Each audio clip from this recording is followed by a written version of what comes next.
warahmatullahi wabarakatuh. Waalaikumsalam warahmatullahi wabarakatuh.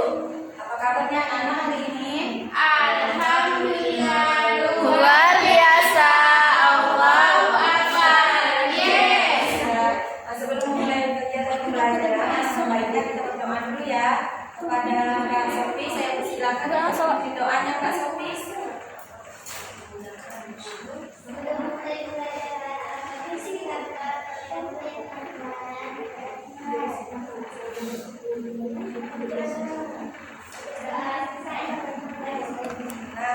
Ada yang masih ingat nggak minggu kemarin kita itu mempelajari tentang materi apa? Bagian kebutuhan fungsinya sampai kamu.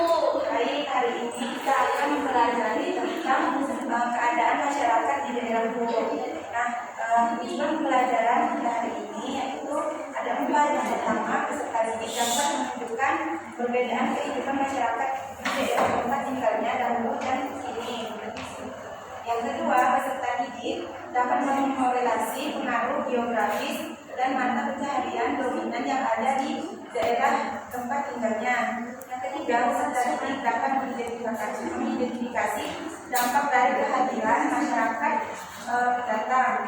Yang keempat, peserta didik dapat menyebutkan sikap terbaik menghadapi dampak kehadiran masyarakat pendatang. Nah, ada yang tahu tentang daerahnya masing-masing? Ada yang tahu tentang daerahnya masing-masing? Enggak, Bu. Tahu ya. Baik, di sini Enggak tahu. ada banyak wisatawan. Nah, banyak wisatawan ya yang di hari libur menjual oleh-oleh dari banyak pembeli. Nah,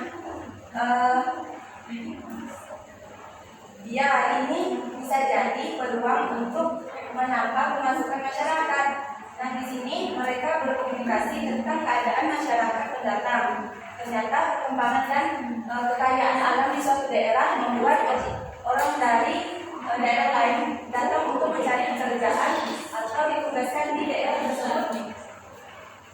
Orang yang datang bisa jadi berasal dari tempat yang jauh, bahkan mungkin dari pulau dan juga berasal dari luar negeri. Nah, coba kita bayangkan pendatang pasti turut membawa budayanya juga, seperti gaya bahasa, gaya berpakaian. Lalu apa yang terjadi? Ternyata budaya para pendatang tersebut bercampur dengan budaya asli daerah yang tempat didatanginya. Perkembangan suatu daerah ternyata juga mempengaruhi kehidupan masyarakat. Mata pencaharian penduduk dapat berubah seiring perkembangan daerahnya. Nah, misalnya daerah yang dahulu lahan pertanian atau perkebunan lalu berkembang menjadi kawasan industri, maka umumnya sebagian penduduk akan berganti profesi yang dari petani menjadi karyawan pabrik. Nah, sejatinya manusia itu berkembang, manusia itu bekerja untuk mencari mata pencaharian dan memenuhi kebutuhan hidupnya. Mata pencaharian itu adalah pekerjaan utama yang digunakan untuk mencukupi kebutuhan sehari-hari. Nah, mata pencaharian penduduk disesuaikan dengan kondisi alam, karena Indonesia memiliki kondisi alam yang sangat beraneka ragam. Ada jenis kondisi alam atau tentang alam yang ada di Indonesia ada 5. Yang pertama gunung, yang kedua dataran rendah, yang ketiga pantai, yang keempat sungai, yang kelima danau atau waduk. Nah, gunung ini dimanfaatkan sebagai lahan pertanian, perkebunan, kehutanan. Selain itu daerah pegunungan ini dimanfaatkan untuk pariwisata, rekreasi dan olahraga. Sedangkan dataran rendah dimanfaatkan sebagai lahan pertanian, peternakan, perikanan, perkebunan, perkantoran, industri, perdagangan dan lain-lain. Sedangkan pantai dimanfaatkan sebagai pariwisata, perikanan, perdagangan, transportasi, olahraga, industri dan lain-lain. sungai digunakan masyarakat sebagai jalur transportasi, perdagangan, perikanan, olahraga, irigasi. Nah, pemanfaatan sungai ini yang ada di Indonesia, contohnya di Kalimantan Barat itu sungai apa? Sungai Kapuas. Sedangkan yang kelima itu waduk, danau dan waduk dimanfaatkan untuk olahraga irigasi. Contohnya danau yang ada di Indonesia itu danau Sedarum. Nah, dari mata pencaharian di sini berdasarkan hasil dari jenis pekerjaannya petani itu apa jenis hasilnya?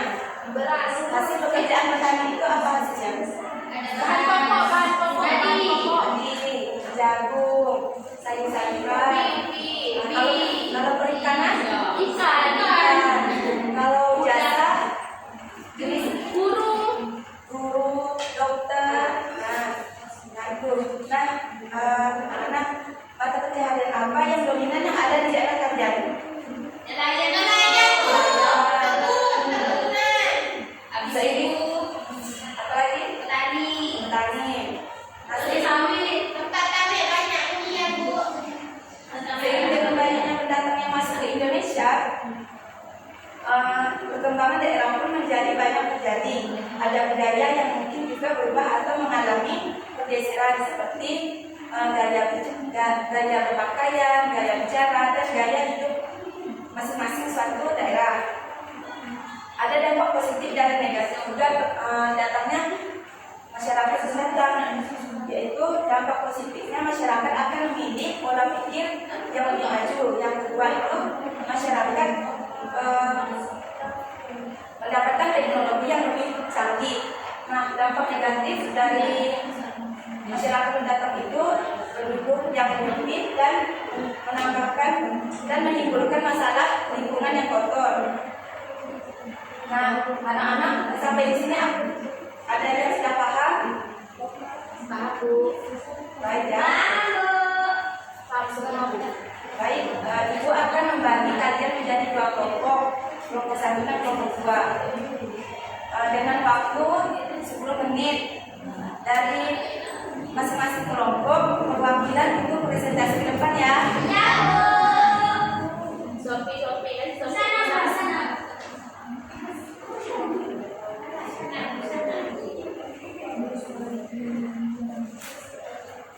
Selesai Bu.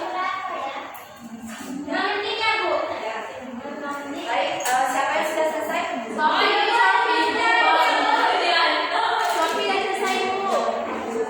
Belum Bu. Ulang. Bu, Sopi dah. Saya Bu. Silakan Sofi maju. Iya. Itu Bu mau baca. Pertanyaannya apa saja jenis pekerjaan masyarakat dahulu? Jawabnya nelayan, petani, pengrajin, dan pedagang. Yang kedua, apa saja jenis pekerjaan masyarakat ini? Ya, posisi. Apakah hutan alam mengganggu mata pencarian? Ya, karena ketersediaan sumber daya alam yang dapat dimanfaatkan oleh masyarakat seperti tanah yang subur, hutan yang kaya akan kayu, mineral dan batu bara. Namun, Baik, terima kasih. Utama kelompok 1. tidak bisa Bu. Tidak mau. Kelompok 2. Saya Bu.